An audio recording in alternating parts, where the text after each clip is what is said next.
in relation to this treaty, Mr. President? Opo, kailangan pong pag-aralan mabuti, himayin na mabuti. Hindi po natin basta-basta na lamang aprubahan po ito. Kailangan po ito ng masusing pag-aaral pa. Talaga, Mr. President?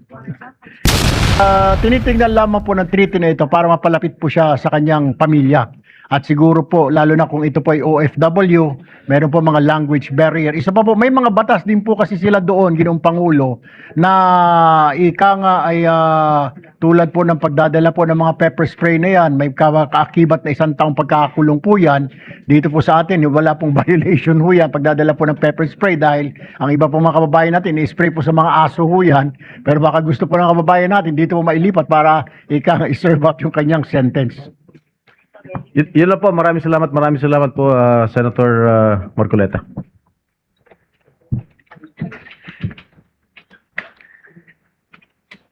Ginoong Pangulo, kanina po sa pagtatanong ng ating colleague, Senator Jinggoy, ay nasabi ninyo na ang mga ilan pala na kababayan nating nakapiit sa United Kingdom ay merong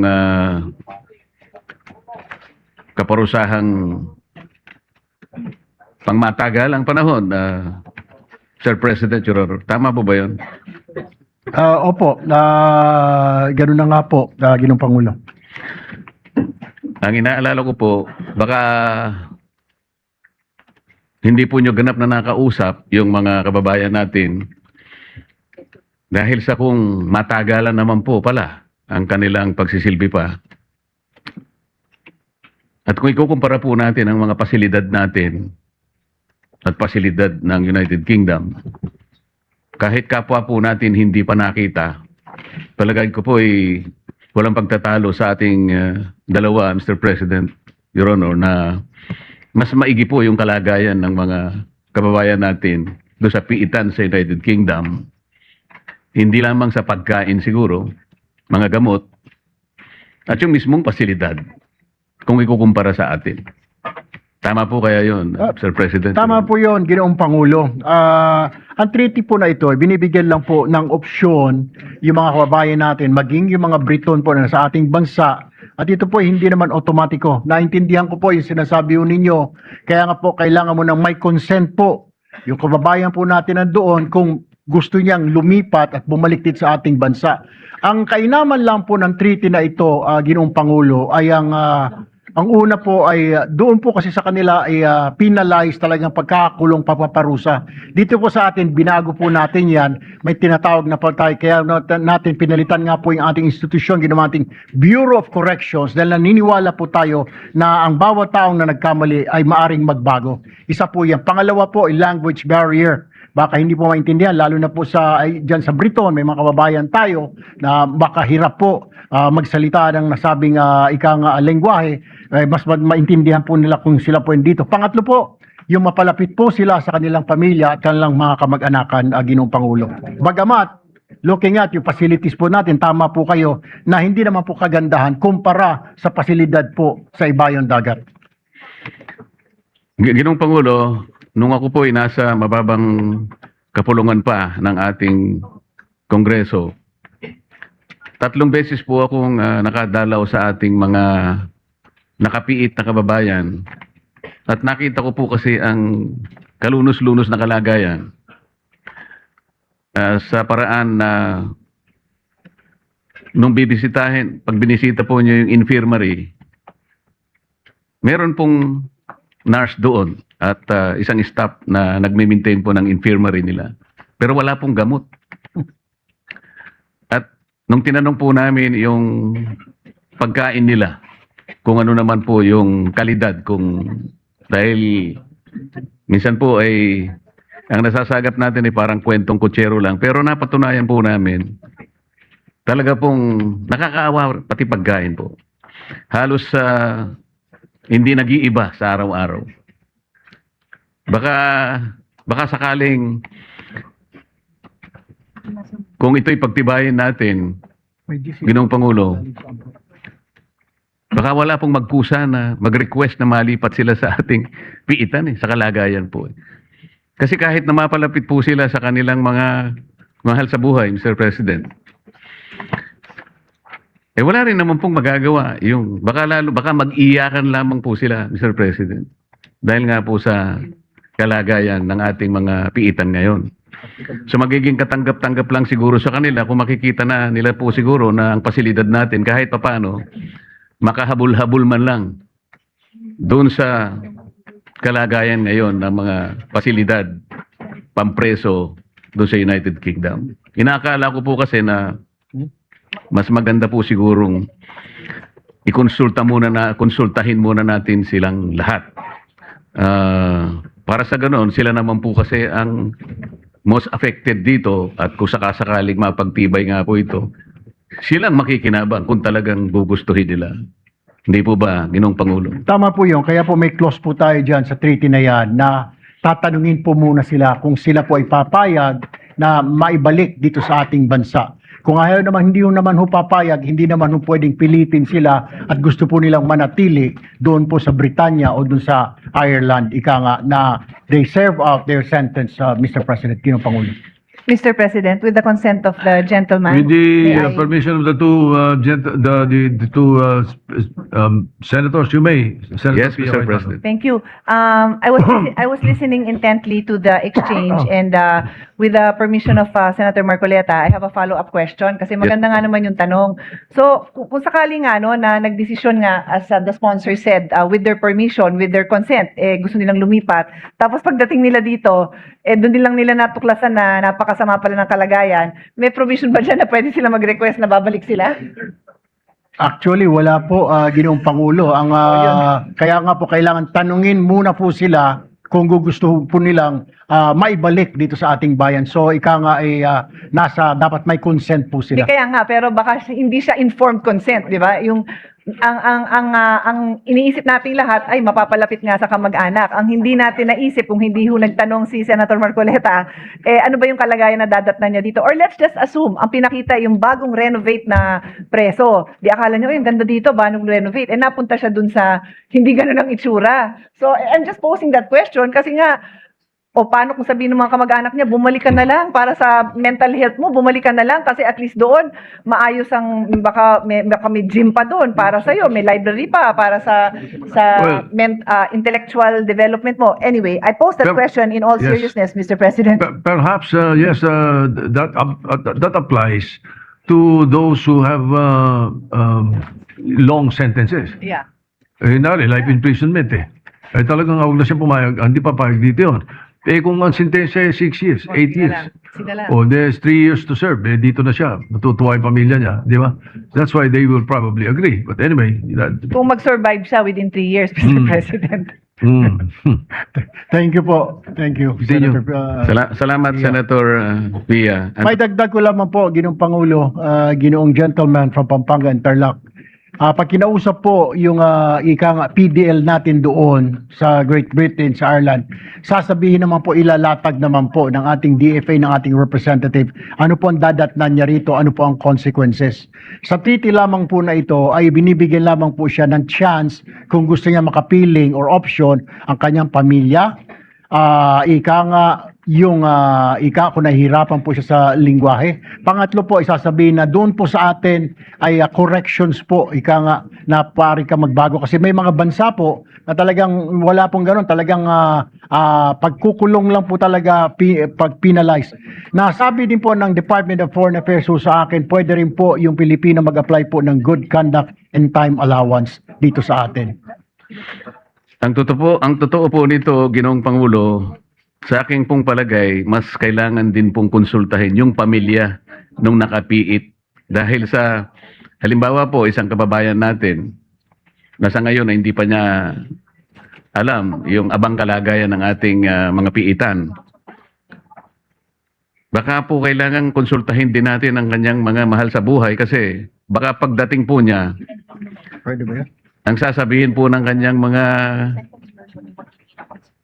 miyembro ng pamilya, Mr. President, anak o kaya kuya, bakit mo naman naisip pang bumalik dito?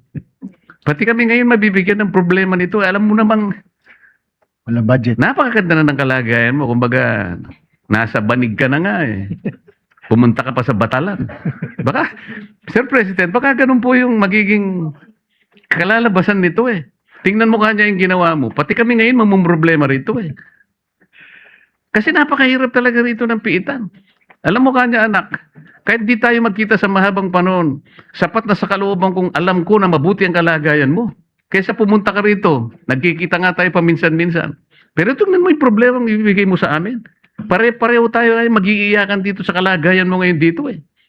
Yun po yun lang aking gustong sabihin, Mr. President. Naintindihan po natin yon at ina-assume po natin na pag kinausap po natin yung PDL natin doon, ay kukonsultahin niya na po yung kanyang pamilya. Isa pa po, kaya ho tayo, ika nga ay maganda din ang treaty nito para madalaw po siya ng kanyang kaanak. Whereas kung nasa United Kingdom nga po siya, nasa ibayong dagat po siya, wala pong dalaw.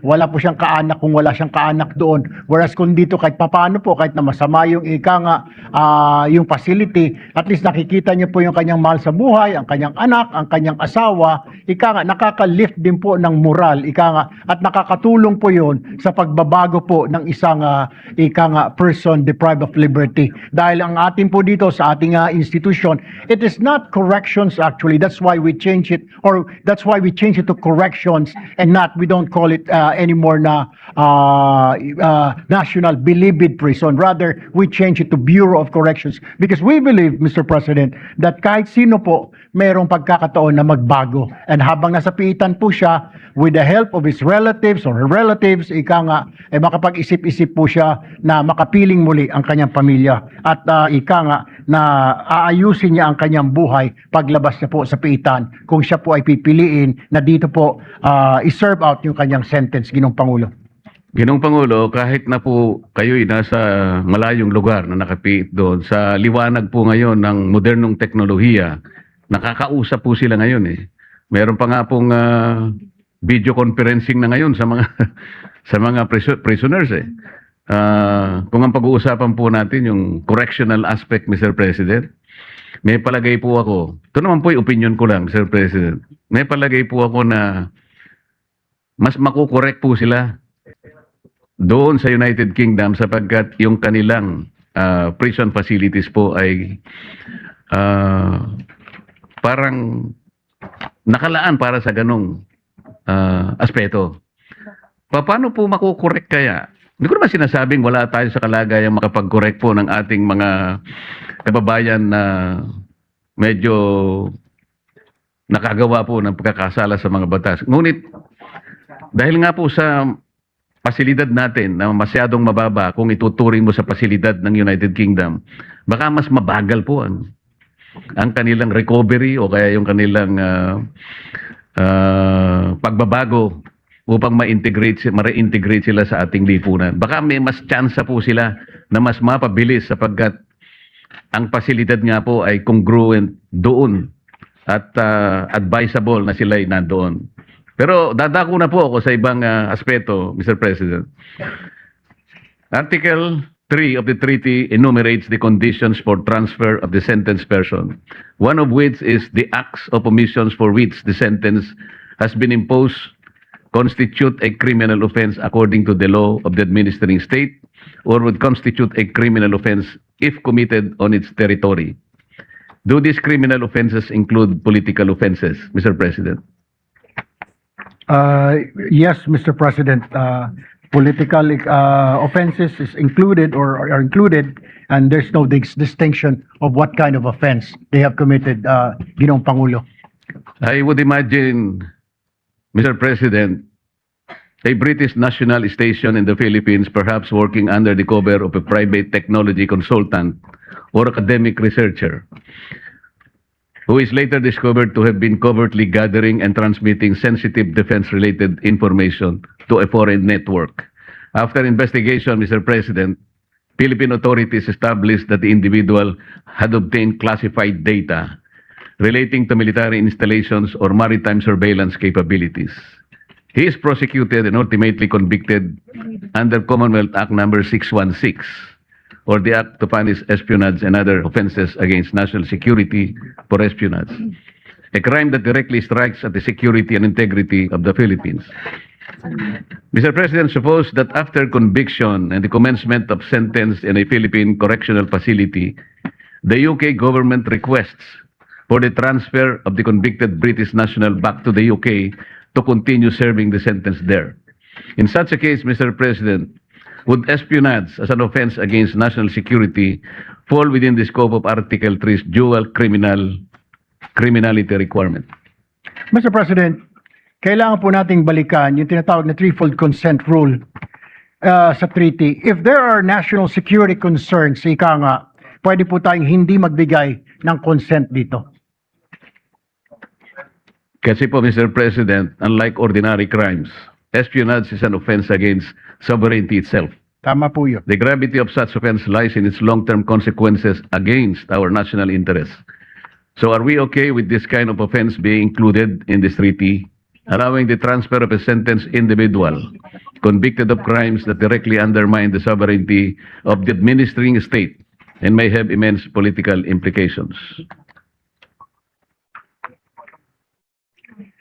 Mr. President, the state may decline transfer for policy or public interest reasons, lalo po kung ito ay about national security concerns po. Maaari po tayong hindi mag-comply dito sa request po ng ng nasabing bansa, Ginong Pangulo. Ginong Pangulo, meron pa po bang mga pending treaties for the transfer of sentenced persons? Bukod dito sa ating pinag-uusapan. At meron pa po bang pending din na treaties in the same subject matter? Opo, meron po nga sa ngayon po, yung Canada, treaty between the government of the Republic of the Philippines and government of Canada on the transfer of sentenced person. Ito po ay pinirmahan noong 22 ng Mayo 2003. Ang status po nito ngayon, Ginong Pangulo, the gentleman from Pampanga Tarlac, pending entry into force. Canada has not completed its internal process. Ang isa po ay Cuba. Ang nagsimula po ang negotiation sa noong 2002. Ang status po nito for update and confirmation by DFA. Ikatlo po ay ang bansang India. May negotiations na po at napirmahan na po noong 2024 lamang. Ang status po under process. At ang ikaapat po ang UAE, United Arab Emirates. Ang negotiation po o nag-negotiate po sila noong 2025. Status po under process pa rin, Ginong Pangulo. And I assume, Mr. President, that all these different treaties relating to the same subject matter as well as those still pending were all considered. All their implications were considered in the final action in relation to this treaty, Mr. President. Opo, kailangan pong pag-aralan mabuti, himayin na mabuti. Hindi po natin basta-basta na lamang aprubahan po ito. Kailangan po ito ng masusing pag-aaral pa. Talaga, Mr. President? Hindi tayo naging mistake.